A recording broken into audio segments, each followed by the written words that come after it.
Hi guys, good day. This is John from Lumitre, and today gagawin natin is paano nga ba mag-download ng Steam games for free kahit may bayad. So as you can see, downloading na ako ng Forza Horizon 5 tsaka Black Myth Wukong. So hindi ko to binili. Okay, so example natin is Dying Light 2, okay? Yan, so di ko pa siya nabili, no? Yan, nandito pa siya. Okay, so ang gagawin natin is Dying Light 2. Search natin si Dying Light 2. Alright. And then ayan, Dying Light 2 kasi need natin ang app ID niya. Okay? So next step is punta tayo dito. So antayin niyo lang 'yan. Alright. So yan. So after installation, so lalabas tong small icon na to. Okay. So lalabas to siya. So what you gonna do is right click and then launch Steam options and then activate this one, unlock mode, always in unlock mode. Okay.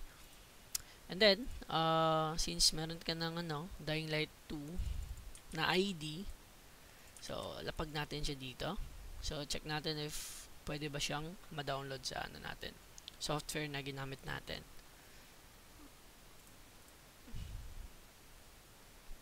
Okay, so antay lang tayo. Ayun, so pwede siya. Okay, so download lang.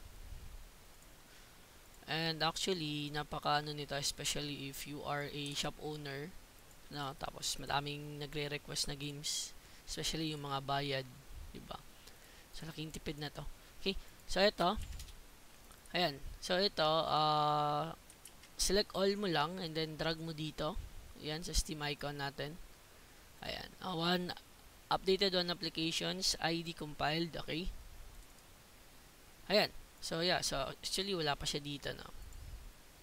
Wala pa siya sa ating library. Okay?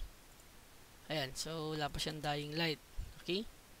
Yan, kita nyo naman, wala pang Dying Light. Now, what you're gonna do is right click and then click nyo lang yung restart Steam. Okay, it will now restart the Steam.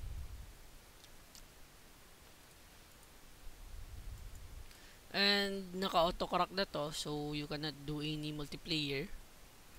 So yan, single lang siya.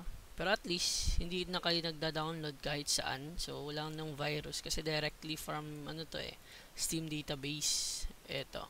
So hanapin natin yung Dying Light. Ayun, ito na siya, Dying Light 2. So hindi natin siya binili, but mada-download natin. Tsaka malalaro natin, okay? So install na lang natin dito. Kasi puno na yung disk ko Yan, puno na siya. Game disk end. Okay, for the sake of the tutorial, install natin siya sa ibang disk. Storage. A drive. Hindi. Okay, eto. Okay. Alright. Yan, install natin siya doon, dito. Install. And then, accept. Ayan, as you can see, downloading na yung natin. Dying Light 2. So, if, ito pala yung mga websites na ginamit ko. Ito, Vinoland.net Manifest, tsaka SteamDB Info. Okay?